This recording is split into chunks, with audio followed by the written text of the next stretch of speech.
birinchi asosiy omil mani fikrim bo'yicha shu mintaqada joylashgan xalqlar, davlatlar avvalambor o'zini dardini o'zi ko'rsin. Ya'ni shu mintaqada havo, bitta osmon, bitta yer, bitta suv ham shu keng daryolardan bizlar hammamiz ichyapmiz. Shuni anglash kerak, tushunish kerak.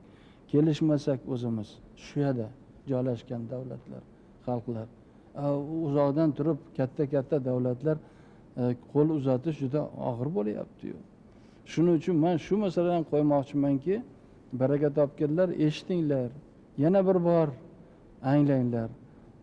Bu qo'shnichilik, bu hech qaysi davlat o'ziga tanlab olmaydi. Bu Alloh taoloni aytaylik xohishi bilan bizlar qo'shni bo'ldik. Shu qo'shnichilik hammamizni bo'ynimizda.